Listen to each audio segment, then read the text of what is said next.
Welcome to VaynerBox. I'm Bambi Francisco. And I'm Ezra Rosen.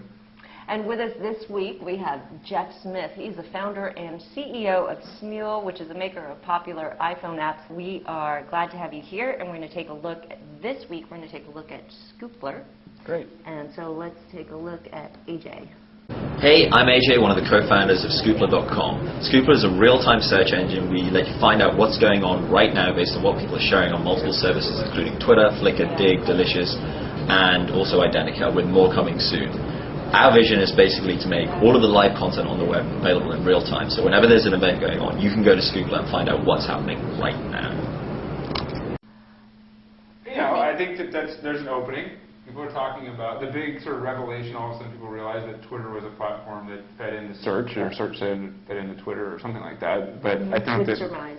With surmise, and it sort of broke. People realized that was what that was really cool for. And the Mumbai blast, all of a sudden, everybody was watching the news on Twitter and searching for stuff. I think those are trends which are in their favor. That's good. Mm-hmm. I think there's definitely a market for real-time search. When I use Twitter, or Surmise, which is now Twitter, I pretty much spend, look, it's even on my computer, I spend most of my time going on Twitter search than actual Twitter. That's how I actually consume Twitter. Right. So I do think there's a market. I'm not quite sure.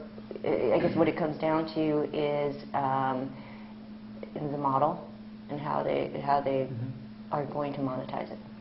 Search is a brutally tough business.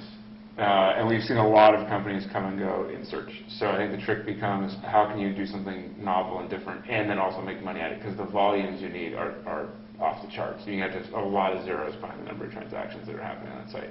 Mm-hmm. Jeff, you must have thoughts about this real-time search. I like it. Mm-hmm. You know, it's a startup. They got a ton of challenges, like any startup.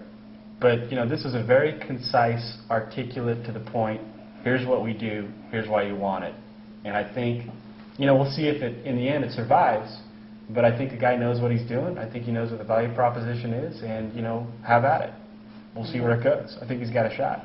He's got a shot. I mean, there's not too many companies that are doing this. Surmise did it. It was purchased by Twitter. Now they're doing this. There's a new company called Collecta coming out doing this as well. Yeah, so far the trail of exits has been tiny companies bought by small companies. Twirl and whoever Seismic, whoever it was. And Twirl wasn't doing it. So I'm just saying, the reality is that in this category, it's tiny companies. It's you know, minnows eating plankton. But I think that the reality is that there is opportunity. You know, Google did something in search that is so phenomenally, from a business model standpoint, impressive and difficult to replicate. I mean, they basically created a massive amount of volume, and then were able to flip instantly over into local advertising and very, very targeted advertising, which you can only do at a massive scale. So the trick becomes trying to, and then they created this whole thing of search-based advertising. It's really hard to replicate that because the tipping point is so far out in the future, and you have to get there with a fair amount of Kleiner Perkins and Sequoia money to really get to the point where you have enough volume. So if they have to figure out how to essentially monetize search-based type marketing, which means you have to have a lot of potential inputters into that system who are getting value out of it, and it has to match to the kinds of searches people are making. So it's not a trivial challenge, because probably the monetization model here is through the searches. That's how you identify what that person's interested in and market against it. So if you're going to do that, you've got to have huge scale. Yeah, but Ezra, the fact is, if any entrepreneur truly confronted every challenge that they would face in getting a business off the ground, they'd never do it. Right. They'd be scared. They wouldn't. I mean, to be an entrepreneur, you have to be somewhat naive, or you have to be so arrogant that you just don't understand all the various challenges you are going to face. And it's as much about tenacity, I think, as it is about vision. And look, I've seen AJ for all of 22 seconds, but my impression is this guy's going to be scrappy, and he's going to scratch something out here, and he's going to find it. Not clear entirely what it is, so I think that's fair. I guess one of the questions I have is, all right, Twitter's clearly a platform now. People are tweeting all over the universe, and it's hot. And they're the new shelf space. Right. And so what is the real-time web beyond Twitter? Because isn't Twitter then going to offer their own, I don't know, Flickr-related service, their own search-related service? And am I going to go to a destination site other than Twitter for some of those services? Me personally, I might not, because I got enough clients as it is. I don't need 15 more, right? Right. Do you need to know, let's take a look, I'm looking at National Donut here as a search, and do you Good call, need to... good call. Yeah. Do you need to know, do you want to know what the latest YouTube video is from National Donut? Do you know what the latest... Well, if you're update searching is on National Donut, then you obviously do. If you're searching BuzzFeed. Barry Bonds and you want to know what that is. But I think the trick becomes that, I mean, it reminds me of sort of Cosmics writ small. So I think that where Cosmics is trying to go deep across sort of longer form content, these guys Right. are trying to basically do the scatter blast across short updated form one. But let's content. bring up Technorati really quickly, because you brought that. So Jeff, your point on Twitter. If you look at a lot of the searches, they're primarily Twitter. Yeah, right now real-time web is Twitter. And so the question is, what's the value proposition to search beyond Twitter, and what's Twitter going to do in response to that? And is there going to be some natural conflict that emerges with Twitter searching their own traffic or not? Maybe not. And so, I mean, those are open questions. But my point is that, you know, we don't know the answer. These guys have been at it for a few months. I think, AJ, have at it, dude. Go. Have at it. Yeah. Clearly, he's already off to a good start. I think so. I thought it was a great pitch. Okay. What about, you brought up Technorati Okay, so I would say, offline. following the wind in sales message from Jeff, I would say that the Bon Voyage. Brutal.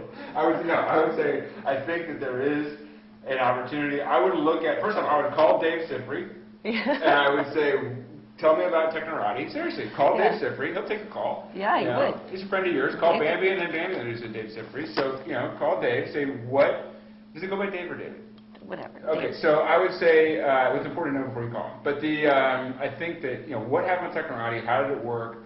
What were the challenges? What would you do if you were going to do the live web, which I think was actually Technorati's tagline originally, or something very similar to that. And why did they become an ad network as Yeah, why opposed to did- search? Yeah, and maybe they ad were too company? early, maybe this, maybe that, maybe blogs weren't the right format. Maybe had there been Twitter, Technorati would have been, you know, more successful on the search front. Okay. So, you know, how do you essentially take those learnings and apply them now, and you know, skip a whole bunch of steps on the learning curve? Yeah, so I'd say that's sound advice, and I'd almost be inclined to completely ignore it. Just to try to put a little controversy here on the panel. Because, look, times change. I mean, if Steve Jobs shipped the iPhone, you know, 15 years ago, what would have happened? Well, They somebody- It's true. Right, they did. It failed. And, you know, lessons learned, but times change. Or and- Handspring launched in '95. Right. Right. I remember when Steve Kirsch was out there pitching InfoSeek, and nobody at Sand Hill Road would give him the time of day, and he's going, you know, there's an opportunity to do search across the wide area network. Yeah. And there's these guys over at Sun that got the technology. Well, you know, he was right on the money. Maybe he didn't execute as well as, you know, Yahoo or eventually Google. But I'd almost like, AJ, I'd almost do one of these, and just like Can't. singular focus, go. But along the way, figure out how are you going to make money. And I would try to figure that out now, right? Revenue is going to point the way. Okay, so revenue, quickly on that, and I'm glad you guys agree all the time, it's great. But, so is there an opportunity here for pay for answers? Somebody had brought that up. I'm not going to name names, but somebody understands this business a little bit, but a pay for answer type of business model, or maybe a pro support model? It could be. You got to have a lot of scale for both those things. You got to have targeting. You got to have a lot of stuff that this Okay. isn't right now. This looks pretty broad. Sort of like put anything in here. So if you're going to do Okay. those kinds of businesses, you got to now zero in real tight on a That's niche true. and on it. That's pretty broad. Last question, you guys sort of answered it already. AJ is fundraising, currently fundraising. Hopefully when this airs, he still will be fundraising, or maybe he won't, he'll be done. But what should he do? You're saying that he shouldn't actually... Keep the hurdle low. That's the Ezra comment one. Replay every other Vader box. Keep the hurdle low. He looks like he's got a product. Why does he need more stuff? It looks like a nice product. You know, stick with that. Right. I mean, look, there are businesses that have raised a lot of capital and have seen great exits. But that's unusual. I think most of the businesses that succeed figure out how to monetize early and monetize often. And I'm kind of inclined, unfortunately, to agree with Ezra here. You know, you got a product, dude. You got some traffic. Go. Yeah, you do have a product, you got traffic, You know, and why do you want a bunch of pompous people on your board telling you what to do every day? Yeah. You're probably smarter than they are. maybe you shouldn't even Undoubtedly. listen to us, actually. But anyway, hopefully, don't listen. Do one of these. Yeah. All right. So, okay, there you have it. AJ, I tried to give you some advice here through Ezra and Jeff. Hopefully, you got something out of it. And good luck. And good Yeah, luck. good So, Jeff and Ezra, thanks very much Sure. for your insight and helping out AJ. And you've been watching VaderBox. I'm Bambi Francisco. We'll see you next time on Vader News.